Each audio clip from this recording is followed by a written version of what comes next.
పోరుకి సిద్ధమవుతున్నారు పొత్తులో భాగంగా. సో ఈవిడ ప్రత్యామ్నాయంగా తృతీయ శక్తిగా ఎదగాలి అనుకుంటే జగన్మోహన్ రెడ్డి గారిని విమర్శించాల్సిన అవసరం ఉంది, చంద్రబాబు కూటమిని కూడా విమర్శించాల్సిన అవసరం ఉంది. ఒక జగన్మోహన్ రెడ్డి గారి మీదే షర్మిల దాడి చేస్తే అది వర్క్ ప్లస్ అవుతుంది ఆవిడకి. అంటే మీకు ఒక్క జగన్మోహన్ రెడ్డి పైన దాడి చేస్తున్న అభిప్రాయం మనకు కలుగుతుంది, కానీ వాస్తవంగా చంద్రబాబు నాయుడు కూడా విమర్శించారు. మీరు ప్రత్యేక హోదా గురించి మీరు చంద్రబాబు నాయుడు జగన్ ఇద్దరూ తాకట్టు పెట్టారు అంటూనే విమర్శించారు. బిగినింగ్లో మీరు గమనించారు. అందువల్ల చంద్రబాబు నాయుడిని అనుకూలం లేదు, కానీ ఇవాళ అధికారంలో జగన్ ఉన్నాడు. అధికారంలో జగన్ ఉన్నప్పుడు జగన్ విమర్శించకుండా షర్మిల ఎవరిని ఓటు ఇవ్వని అడుగుతుంది. సో షర్మిల ఓటు అడగాలి అంటే సో చంద్రబాబు నాయుడు పైన పోరాటం కాదు కదా, అప్పుడు ఆ పోరాటం వల్ల జగన్ పైన. సో ఆమె జగన్ పైన పోరాటం ఉన్నప్పుడు ఆమె చంద్రబాబు నాయుడు విమర్శిస్తే మళ్ళీ ఏమంటారు, అన్నజల్లులు ఒక్కటే అంటారు కదా. ఇదంతా డ్రామా, వాళ్ళు ప్లాన్ పెట్టుకొని ప్రభుత్వ వ్యతిరేక ఓటు చీల్చడానికే షర్మిలను దించారు అనే విమర్శ కూడా వస్తుంది. సో ఆ విమర్శ కూడా రాకుండా ఉండాలి అంటే జగన్ పైన పోరాటం చేయాలి. తర్వాత ఆమె కోరుకుంటున్న సెక్షన్ ఎవరు, జగన్ వెనకాల ఉన్న రాజశేఖర్ రెడ్డి అభిమానులు, వాళ్ళని కదా ఆమె కోరుకునేది.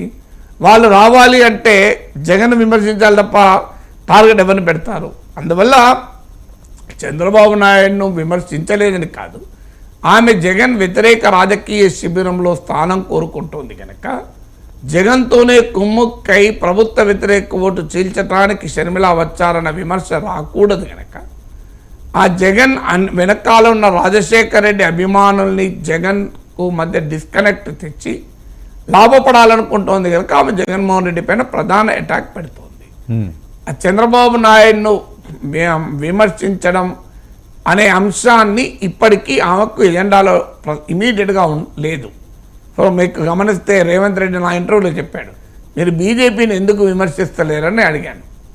అడిగితే బీజేపీని విమర్శిస్తే ఇప్పుడు నేను కాంగ్రెస్ ఒకటే, కాంగ్రెస్ బీజేపీ బీఆర్ఎస్ ఒక్కటే అని బీజేపీ చెప్తుంది, అది జనం నమ్మే అవకాశం ఉంటుంది.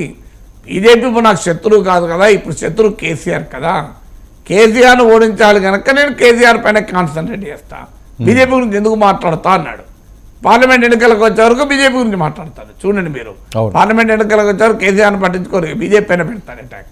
అందువల్ల రాజకీయాల్లో ఎప్పుడు కూడా తాము ఎవరు ప్రధాన ప్రత్యర్థి అని నిర్ణయించుకుంటారు, తమ రోల్ ఏంటి అని. షర్మిల రోల్ ఏంటి, జగన్మోహన్ రెడ్డిని వెనకాల ఉన్న సెక్షన్లను అట్రాక్ట్ చేయాలి, జగన్ వ్యతిరేక శిబిరంలో ఉండాలి, అందుకొరకు జగన్ పైన కేంద్రీకరిస్తున్నారు. సో అందుకే అయితే ఈ విమర్శ ఎందుకు వస్తుంది అంటే అంతకుముందు లోకేష్కు క్రిస్మస్ గిఫ్ట్ పంపడం ఇలాంటి పనులు చేయడం వల్ల వస్తుంది. అది రాంగ్ పొలిటికల్ స్ట్రాటజీ. మనకు ఎవరు అడ్వైజ్ ఇచ్చారో తెలియదు, కానీ క్రిస్మస్ గిఫ్ట్ లోకేష్కి పంపి వైఎస్ కుటుంబం తరఫున పంపుతున్నామని నారా కుటుంబం తరఫున కృతజ్ఞతలు, పొలిటికల్గా రాంగ్ పర్సెప్షన్ మేనేజ్మెంట్. అది ఏ రకంగా చంద్రబాబుకు ఉపయోగపడుతుంది, చంద్రబాబు నాయుడుతో కలుస్తున్నారన్న తర్వాత రాజశేఖర రెడ్డి అభిమానులు షర్మిలకు ఓటేస్తారా? సో రాజశేఖర రెడ్డి అభిమానులు ఈ వైపు వస్తారా? మరి అది ఒక రాంగ్ పొలిటికల్ స్ట్రాటజీతో ఆమె అలా వ్యవహరించారు. ఆ వ్యవహరించింది వల్ల ఈ అనుమానాలు వస్తున్నాయి. అందువల్ల ఆమె లాంగ్ టర్మ్ ప్లేయర్ అయి ఉంటే, ఒక ఏడాది కిందో 2 ఏళ్ల కిందో రాజకీయాల్లో ఆంధ్ర రాజకీయాలు ఎంటర్ అయి ఉంటే, అట్లీస్ట్ వైఎస్ఆర్ తెలంగాణ పార్టీ పెట్టినప్పుడు ఇక్కడ పెట్టక ఆంధ్రప్రదేశ్లో ఎంటర్ అయ్యి బహుశా ఇద్దరిపైన అటాక్ చేస్తే ఉపయోగపడేది. ఇప్పుడు ఎన్నికల దగ్గర పడుతున్న సమయంలో ఆమె ఇద్దరిని అటాక్ చేస్తే తనకు ప్రయోజనం ఏముంటుందని అనుకుంటున్నట్టున్నారు. అందువల్ల ప్రధానంగా జగన్ పైన కేంద్రీకరించారు. కానీ డెఫినెట్గా ఈ ప్రశ్న వస్తుంది, జగన్ పైనే అటాక్ చేసి టీడీపీని ఒక్క మాట అనకపోతే డెఫినెట్గా ఆమె నష్టపోతుంది. ఎందుకు నష్టపోతుంది? సో టీడీపీ ఈమె ఒకటే అన్న భావన వస్తుంది, జగన్ వ్యతిరేక ఓటు చంద్రబాబు నాయుడు వైపు పోతుంది తప్ప ఈమె వైపు రాదు. ఎందుకంటే చంద్రబాబు నాయుడు వైపు పోని జగన్ వ్యతిరేక ఓటు రావాలి కదా. అందువల్ల అంటే అప్పుడు అర్థం ఈమె చంద్రబాబు నాయుడుకు జగన్కు సంబంధం లేదనే భావన ఉంటేనే అది సాధ్యమవుతుంది. మరి రేపు బీజేపీ కూడా టీడీపీతో కలిస్తే బహుశా చంద్రబాబు నాయుడు పైన కూడా అటాక్ పెంచుతుంది అనుకుంటాను. సార్ అసలు షర్మిల వ్యూహంలో ఏదైనా ఇన్సైడ్ లోపాయకారి ఒప్పందాలు ఏమైనా ఉండే అవకాశం ఉంటుందా? ఎందుకంటే వ్యతిరేక ఓటు అనే నినాదంతో పవన్ కళ్యాణ్ గారు కానీ లేకపోతే చంద్రబాబు నాయుడు గారు కానీ వెళ్తున్నారు.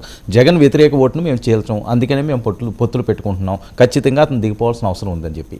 సో అదే వ్యతిరేక ఓటు వీళ్ళకి రాకుండా షర్మిలకి ట్రాన్స్ఫర్ అయితే వైఎస్ఆర్సీపీ బిడ్డగా ఎవరికి నష్టం? అంటే షర్మిలకు ట్రాన్స్ఫర్ కాదు కూడా, ఎందుకంటే జగన్ను వ్యతిరేకించాలి, జగన్ను ఓడించాలి అనుకున్న ఓటరు సహజంగా షర్మిలకు ఎందుకు కొట్టేస్తారు, కాంగ్రెస్కి ఎందుకు కొట్టేస్తారు? జగన్నే ఓడించాలన్న బలమైన కోరిక ఉన్నవాడు ఆ మేరకు అర్థం చేసుకోడా జగన్ ఓడించేది ఎవరని. ఓకే, వ్యూహాత్మక ఓటింగ్ ఉంటుంది. ఏ ఓటు షర్మిలకు వచ్చే అవకాశం ఉంటుందంటే జగన్ పట్ల అసంతృప్తి ఉండి చంద్రబాబు నాయుడు వైపు పోవటానికి ఇష్టపడని ఓటరే షర్మిల వైపు రావాలి. అందువల్ల జగన్కు ఆల్టర్నేటివ్ చంద్రబాబు అనుకున్న ఏ ఓటర్ కూడా షర్మిల కొట్టేయడు, కాంగ్రెస్ కొట్టేయడు. ఎందుకంటే అక్కడ జగన్ను ఓడించాలి అనుకున్నప్పుడు, జగన్కు ఆల్టర్నేటివ్ చంద్రబాబు అనుకున్నప్పుడు, జగన్ కాకుండా చంద్రబాబు షర్మిలకి ఎందుకు కొట్టేస్తారు? అంటే అది సిటీల్లోనో లేకపోతే ఎడ్యుకేటెడ్లోనో ఆ రకమైన ఆలోచన ఉంటుంది. బట్ రూరల్ విషయానికి వస్తే